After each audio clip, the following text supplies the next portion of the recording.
fogos são lindos. Ele não precisa de barulho. Tá? Mas Então, o que acontece? O que acontece? né? Gente, vamos falar de autista. Vamos falar das pessoas que estão hospitalizadas.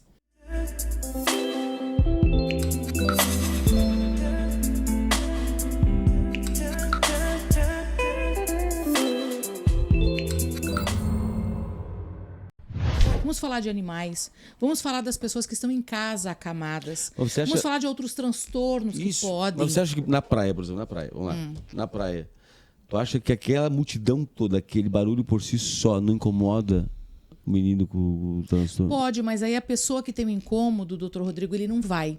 Essa é uma situação. Tá. A gente tem que entender o seguinte, gente. Essa o autismo é um espectro. Assim como estou eu aqui falando com vocês. E aí o doutor Rodrigo fez a brincadeira no início, né? Das questões. Né, a Bruna falou, hoje nem vim de colorido. Tem um excesso de informações aqui para mim que eu preciso. Eu desenvolvi, né? Eu estabeleço a comunicação visual para eu não me dispersar. Ok? Eu tenho um filho autista que é bombeiro. Que ele ama estar em ocorrência, ele ama estar de prontidão, de plantão para salvar vidas nessa cidade. A sirene do bombeiro hoje não é mais para ele problema nenhum. Para alguns autistas é um terror. Então a gente tem que saber respeitar cada pessoa.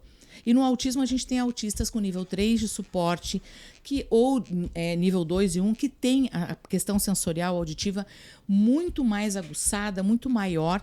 Muitas vezes as famílias nem saem de casa. Conheço autistas que nunca foram para o shopping, autistas que nunca passearam em lugar nenhum, a vida deles é terapia, casa, terapia. Tá? São autistas com mais de 20, 30 anos, existem essas famílias em Joinville que já lutaram muito também na cidade. Essas famílias não vão, doutor Rodrigo. Mas por quê? E por causa do barulho e da questão sensorial da desordem, no geral. A desordem que causa. Que causa na criança. Porque, por exemplo, o excesso de barulho, de estímulo visual, a areia, enfim. E assim, gente, é importante também falar o seguinte. Cada autista é único. Quando você fala com um autista, é aquele autista. Não existem dois autistas iguais. Nós não somos seres humanos iguais. Quem conversa comigo, eu vivo o autismo de uma forma. Na vida do meu filho é outra. Na vida de mais 500 pessoas será outra. Você pode ter 5 autistas em casa. Todos serão diferentes, são únicos. Nós somos seres humanos que nós temos as nossas próprias questões de percepção do mundo e da vida. Né? No meu caso, algumas pessoas falam, Vânia, mas você fala, você conversa, você interage, você vai, você luta, você busca. Gente, eu sou mulher. Eu já nasci com a obrigatoriedade de engolir o choro, de calar, de sentar de lado, de não falar palavrão, de ser a que vai cuidar de alguém. Então a gente tem que entender isso. Mas eu tenho um nível 1 de suporte de autismo. E eu também não posso ser culpada por isso, porque dentro da comunidade do autismo existe muito isso, tá? Essa comparação de dor, quem sofreu, quem não sofreu. Eu sei dos meus sofrimentos, ninguém mais sabe. E eu já sofri pelas pessoas falarem e eu ficar quieta. Hoje eu não sofro mais. O teu problema é teu. Eu não tenho culpa se o filho de uma outra pessoa tem autismo nível 2 ou 3 ou tem outros comportamentos juntos. Eu sei do meu filho, eu sei o trabalho que eu tive. E eu sei as vitórias que nós tivemos também. E quanto eu aliviei isso, porque eu não vivi um pesar. E eu não vivi também a dor. Né? Eu fui criar estratégias, sozinha, mas eu fui criar estratégias. E dentro do... O que acontece com as questões de barulho? Meu filho hoje tem 20 anos.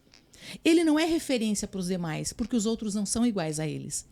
Ele talvez consiga ouvir o estampido e ache legal, mas esse não é o caso do A, B, C, D, E. E tem aquelas crianças que vão entrar em crise, elas podem se machucar. O grito em si vai causar um estresse, vai causar um emocional pesado. Eu posso falar porque eu sou autista. A gente sente emocionalmente e fisicamente. O desgaste físico, o desgaste emocional, ele é muito grande. E eu digo isso para vocês porque depois que eu fiquei em coma, né, eu precisei ficar no hospital, a parte sensorial que já estava num equilíbrio, digamos assim, eu já tinha um controle maior, ela voltou assim terrível, porque eu perdi um pouco da audição do lado direito, então o lado esquerdo é muito maior. Antes eu vivia em lugares que hoje eu não consigo ficar. Não é porque eu não quero, é porque chega um momento que as vibrações no ouvido, elas vão causando, além da dor no ouvido, elas vão causando um desgaste emocional, elas vão causando uma angústia emocional e que fisicamente também cansa. E que às vezes não é naquele momento em que ele vai aparecer, é depois.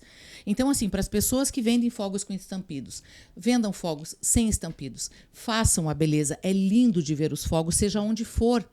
Mas na praia, por exemplo, as pessoas querem ir lá curtir, o lugar só pode estar barulhento. Gente, lembre-se que na praia também tem hospital. Na praia podem ter famílias dentro de casa que foram para a praia e elas só vão... E não estou falando só do autismo, porque aí vão dizer que é vitimismo do autismo e que o autismo quer estar em exclusividade. Não é. Né? Vamos imaginar quantas pessoas autistas não diagnosticadas existem. Quantas não desenvolveram uma funcionalidade por imposição social e elas são autistas? Quantas outras pessoas com outros transtornos, o doutor Rodrigo pode falar, e quantos outros, questões auditivas, os pets que muitas pessoas usam porque tem carinho, outros pets porque eles são animais que são cães de serviço, de apoio emocional, por exemplo, assistencial, enfim. Quantas outras pessoas podem ser prejudicadas por esses estampidos? Então, os fogos de artifícios é lindo. O show que eles fazem é maravilhoso. Mas poderia não ter o estampido. Pensa bem, quando você tem aquele rojão que ele subiu a hora que ele explode. É nesse momento, gente. Então, assim, é pensar num todo. Não é só pensar no autista. Vamos pensar naquele senhor que teve AVC? Vamos pensar naquela pessoa que, como eu, estava lá 2 meses dentro de um hospital, que você não vê nada, você está acamado, você não consegue olhar para o lado, tu não enxerga lá fora, e de repente esse barulho todo, ele incomoda demais, ele causa um desgaste emocional muito grande para a gente, tá? E vamos pensar nas pessoas que estão em casa também, nas pessoas adoecidas em casa. Vamos pensar que os animais que são indefesos, e a gente tem que defender sim, porque hoje a gente tem cães que são usados para terapia. Então, eu sou uma defensora de animais. Quantos animais silvestres, muitas vezes, vão acabar evadindo-se de um espaço, de um meio urbano que eles estão, por causa desses estampidos? Então, é o barulho. O fogo em artifícios em si, não. Ele é lindo demais, mas sem barulho. Então, acho que é isso. A gente tem que respeitar num todo, né? Sim. E esse abafador, Bruna, como é que funciona? Você compra? É tipo um fone de ouvido? Isso, como se fosse um fone de ouvido. E a criança consegue suportar isso? Sim, porque daí é bem isso, né? Ele faz essa função de abafar os estímulos, né? Então, por exemplo, o Sando, a Typical, utiliza, por exemplo, quando ele vai transitar, fazer, digamos, caminhadas, enfim. Também tem aquela Advogada Extraordinária, outra série, que ela usa meio de transporte público e ela acaba usando o abafador para reduzir realmente os ruídos. Então, assim, é possível, né? É possível, sim, utilizar, comprar também, mas eu diria que é observar, né? Observar. Não ser aquela coisa assim, existe, ele já se desorganiza, vamos colocar. Né? Então, é analisar cada caso, né? Cada caso. Então, por exemplo, nesse caso específico desse meu clientinho, eu falei, não, né? Ele dá conta de superar, já superou muitas coisas e ele vai conseguir superar sim. Né? Então, por exemplo, né, ele estava contando, a gente tem grupo social na clínica, e aí ele contou para os colegas, né? Nós temos 2 colegas que têm sensibilidade auditiva. Então, a gente tem, por exemplo, usar ar-condicionado e abrir as portas e janelas, porque senão vai dar eco, e aí o mínimo que a gente fala e realmente incomoda muito. E aí, às vezes, eles ficam eufóricos, né? São pré-adolescentes e adolescentes. Então, jogando daquela, né? Como é que é o barulho do fogo? O estalarzinho ali, né? Isso, então dá na voz, a faísca na voz, né? E aí ele fica, ai, né?